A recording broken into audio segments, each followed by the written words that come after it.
Hello everyone, welcome back to our channel. మనం last వీడియోలోని exact differential ఈక్వేషన్స్ని ఎలా solve చేయాలో చూసాం కదా. ఇప్పుడైతే నాన్ ఎగ్జాక్ట్ డిఫరెన్షియల్ ఈక్వేషన్స్ని ఎలా సాల్వ్ చేయాలో చూద్దాము. మనకి ఎగ్జాక్ట్ డిఫరెన్షియల్ ఈక్వేషన్ అవ్వాలి అంటే ఏమవ్వాలి? ఫస్ట్ మనకి MdX ప్లస్ Ndy ఫామ్లో ఉండాలి. నెక్స్ట్ ఏం చేయాలి? ఏ కండిషన్ మనకి వెరిఫై అవ్వాలి? ∂M/∂y is equals to ∂N/∂x అనే కండిషన్ వెరిఫై అయిన తర్వాత మనం దానికి జనరల్ సొల్యూషన్ అనేది ఫైండ్ చేసాం. నాన్ ఎగ్జాక్ట్ డిఫరెన్షియల్ ఈక్వేషన్స్కి ఎలా ఫైండ్ చేయాలంటే అది MdX ప్లస్ Ndy ఫామ్లో ఉంటుంది. నెక్స్ట్ మనకి ∂M/∂y not equals to ∂N/∂x అనేది అవుతుంది అనమాట. అలా వచ్చినప్పుడు ఎలా సాల్వ్ చేయాలో చూద్దాము. చూడండి, ఎలా సాల్వ్ చేయాలంటే మనం ఇక్కడ చూడండి వచ్చిన తర్వాత ఇక్కడ ∂M/∂y not equals to ∂N/∂x వచ్చింది. ఎందుకు ఇక్కడ ∂M/∂y అనేది 1 వచ్చింది, ∂N/∂x అనేది -1 వచ్చింది. రెండు నాట్ ఈక్వల్ కదా. ఇలా నాట్ ఈక్వల్ అయింది కాబట్టి ఇది నాన్ ఎగ్జాక్ట్ డిఫరెన్షియల్ ఈక్వేషన్. మరి దీన్ని ఎలా సాల్వ్ చేయాలి అంటే దీన్ని ఎగ్జాక్ట్ డిఫరెన్షియల్ ఈక్వేషన్ కింద మనం రెడ్యూస్ చేసి అప్పుడు సొల్యూషన్ అనేది మనం ఫైండ్ చేయాలన్నమాట. అలా చేయాలి అంటే ఫస్ట్ మనం దీనికి ఇంటిగ్రేటింగ్ ఫ్యాక్టర్తో ఈ యొక్క ఈక్వేషన్ మల్టిప్లై చేసామనుకోండి, అప్పుడు మనకి ∂M/∂y is equals to ∂N/∂x అనేది అంటే కండిషన్ అనేది వెరిఫై అవుతుందన్నమాట. దీనికి ఇంటిగ్రేటింగ్ ఫ్యాక్టర్ ఏంటంటే 1/x². ఈ ఈక్వేషన్ మొత్తం కూడా 1/x²తో మల్టిప్లై చేస్తే ఇలా అయింది. ఇప్పుడు m అనేది y/x², n అనేది 1/x -1/x. ∂M/∂y చేస్తే 1/x² వచ్చింది, ∂N/∂x చేస్తే నాకు 1/x² వచ్చింది. రెండు ఈక్వల్ అయింది కదా. ∂M/∂y is equals to ∂N/∂x. కాబట్టి ఈక్వేషన్ 2 అనేది మనకేమైంది? ఎగ్జాక్ట్ డిఫరెన్షియల్ ఈక్వేషన్ అనేది అయ్యిందనమాట. ఓకే, ఇప్పుడు మనకి ప్రాబ్లం వచ్చేసి ఏంటి? ఈ యొక్క ఇంటిగ్రేటింగ్ ఫ్యాక్టర్ అనేది ఎలా ఫైండ్ చేయాలి, మనకి ఎలా తెలుస్తుంది అంటే మనకి 5 మెథడ్స్ అనేవి ఉన్నాయి ఇంటిగ్రేటింగ్ ఫ్యాక్టర్ని ఫైండ్ చేయడానికి. ఆ మెథడ్స్ ద్వారా మనం ఇంటిగ్రేటింగ్ ఫ్యాక్టర్ని ఫైండ్ చేసి అప్పుడు ఇచ్చిన ఈక్వేషన్తో ఆ ఇంటిగ్రేటింగ్ ఫ్యాక్టర్ని మల్టిప్లై చేస్తే మనకి ∂M/∂y is equals to ∂N/∂x అనే కండిషన్ వెరిఫై చేయాలి. దాని నుంచి సొల్యూషన్ అనేది మనం ఫైండ్ చేయాలన్నమాట. ఫస్ట్ మెథడ్ 1 అనేది చూద్దాం. మెథడ్ 1 అనేది అంటే మనకి ఇచ్చిన క్వశ్చన్లో ఇలాంటి ఏంటి ఈ 6, 7, 8 ఉన్నాయి కదా. ఏ ఫామ్లో ఉన్నా సరే మనం ఈ యొక్క ఫార్ములాస్ యూజ్ చేసుకొని ఆన్సర్స్ అనేవి రాయాలన్నమాట. ఓకే, అంటే ఏంటి? dxy ఉందనుకోండి, ఈ ఫార్ములా యూజ్ చేయాలి. dx/y ఉందనుకోండి, ఈ ఫార్ములా. అలా మనం యూజ్ చేసుకొని క్వశ్చన్ అనేది సాల్వ్ చేస్తాము. ఇది చూడండి, dxy ఉంటే మనకి xdy ప్లస్ ydx. ఇది మనకి ydx మైనస్ xdy y². ఇక్కడ చూడండి y ఉంది కాబట్టి ఎలా గుర్తుపెట్టుకోవచ్చండి, ఇక్కడ డినోమినేటర్ y ఉంది కాబట్టి ఇక్కడ న్యూమినేటర్లో ఫస్ట్ y వచ్చింది, y dx, తర్వాత మైనస్ xdy. ఇక్కడ డినోమినేటర్లో y ఉంది కాబట్టి y²తో, ఇక్కడ డినోమినేటర్లో x ఉంది కాబట్టి x² అనేది ఇక్కడ డినోమినేటర్ అనేది వస్తుంది, xdy మైనస్ ydx. నెక్స్ట్ చూడండి, ఇక్కడ d into x² plus y²/2. దీన్ని ఎలా రాయొచ్చు? x dx plus y dy.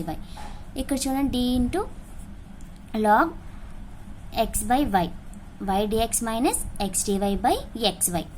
x/y ఉంటే xy, ఇక్కడ y/x ఉంది కాబట్టి అయిన xy. మల్టిప్లికేషన్ yx అని xy అని ఒకటే కదా. ఇప్పుడు కిందన డినోమినేటర్లో x ఉంది కాబట్టి ఇక్కడ న్యూమినేటర్లో ఫస్ట్ xdy అని గుర్తుపెట్టుకోండి, xdy మైనస్ ydx. అదేవిధంగా ఇక్కడ చూడండి, x/y, ఇక్కడ డినోమినేటర్లో y ఉంది కాబట్టి న్యూమినేటర్లో first y dx minus xdy. ఇక్కడ కింద మాత్రం x² ప్లస్ y², ఇది కూడా x² plus y². log xy, కింద డినోమినేటర్లో xy, xdy plus y dx. ఇక్కడ మల్టిప్లికేషన్ అవుతుంది కాబట్టి xdy ప్లస్ y dx అని గుర్తుపెట్టుకుంటే సరిపోద్ది.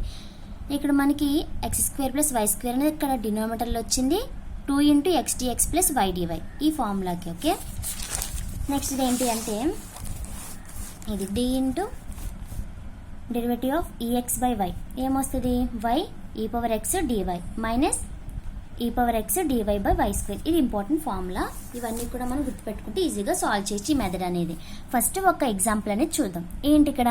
Solve y dx minus x dy is equals to a into x² plus y² into dx. ఇప్పుడు మనకి ఏమవుతుంది అంటే దీని సొల్యూషన్ ఏంటి అంటే y dx minus x dy. ఇక్కడ మనకి మల్టిప్లై చేస్తుంది కదా, ఇటువైపు రైట్ సైడ్ వెళ్ళిపోతే మనకి డివిజన్ చేస్తుంది కదా. Y dx minus X DY by X square plus Y square is equals to ఇక్కడ ఏం మిగులుతుంది, ఏ డిఎక్స్ ఉంటుంది కదా.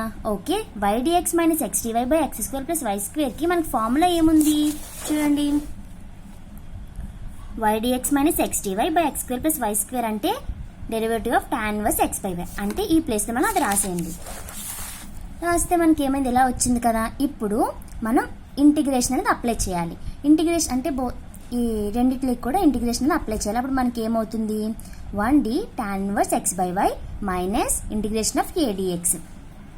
tan inverse of x by y minus tan inverse of x by y minus a x అనమాట. Integration of 1dxకి formula ఏంటి, x. A అనేది constant కదా, ఏ బయటకు వెళ్ళిపోతుంది. Integration of d x x is equals to c. ఇది మనకి ఈ క్వశ్చన్ని ఇలా సాల్వ్ చేయాలన్నమాట. ఇప్పుడు వేరే క్వశ్చన్ అనేది చూద్దాం.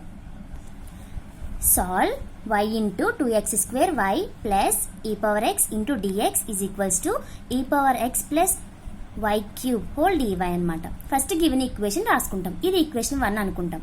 అనుకున్న తర్వాత ఇది మనకి ఇటువైపు వెళ్ళిపోతే ఏమవుతుంది, minus e power x minus y cube into d y. ఇది మనకి ఎండిఎక్స్ ప్లస్ ఎన్డివై ఫామ్లో ఉంది కదా. ఎండిఎక్స్ ప్లస్ ఎన్డివై ఆ ఫామ్లో ఉంది. ఇప్పుడు ఎం అంటే ఏంటి, ఎన్ అంటే ఏంటి రాసుకుంటాం. ఎం అంటే 2x స్క్వేర్ వై ప్లస్ ఈ power x into y. N అంటే minus e power x minus y cube కదా. తర్వాత ఏం చేయాలి మనం, doe M by doe y. అది మనకి ఫస్ట్ చూడాలి. Doe M by doe y చేస్తే మనకి ఏమవుతుందంటే ఎంని విత్ రెస్పెక్ట్ టు వైతో డిఫరెన్షియేట్ చేయాలి. చేస్తే మనకి ఏమవుతుంది, 2x స్క్వేర్ అవుతుంది. ఇప్పుడు అలాగే doe N by doe x మనకి మైనస్ ఈ పవర్ ఎక్స్ ఉంటుంది. ఇప్పుడు రెండు ఈక్వలా, ఈక్వల్ కాదు. ఈక్వల్ అయితే అవి ఎగ్జాక్ట్ డిఫరెన్షియల్ ఈక్వేషన్ అవుతుంది. ఈక్వల్ కాదు కాబట్టి doe M by doe y is not equals doe N by doe x. కాబట్టి ఇది ఏమవుతుంది, నాన్ ఎగ్జాక్ట్ డిఫరెన్షియల్ ఈక్వేషన్ కదా. ఇప్పుడు మొత్తం ఏం చేస్తున్నామంటే ఈక్వేషన్ మొత్తాన్ని కూడా వై స్క్వేర్తో డివైడ్ చేస్తున్నాను. ఇవి మొత్తం ఇటువైపు పంపించుకున్నాను. Minus e power x d y minus y cube d y ఉంది. ఇప్పుడు మొత్తం ఈక్వేషన్ని కూడా వై స్క్వేర్తో డివైడ్ చేస్తే మనకి ఏమవుతుంది, 2x స్క్వేర్ డిఎక్స్ ప్లస్ ఈ రెండింటిలో కూడా వై స్క్వేర్ కదా, y e power x d x minus e power x DY by y square అని రాసుకున్న రెండింటికి కలిపి minus y cube by y square ఏమవుతుంది మనకి చేస్తే వై డివై అనేది వస్తుంది. Okay, 2x square dx plus మనకి దీనికి ఫార్ములా ఏంటి చూడండి, y e power x d x minus e power x DY by y square formula d e power x by y కదా. ఆ ప్లేస్లో మనం రాసుకోవాలి. రాసుకున్న తర్వాత minus y into d y is equals to 0.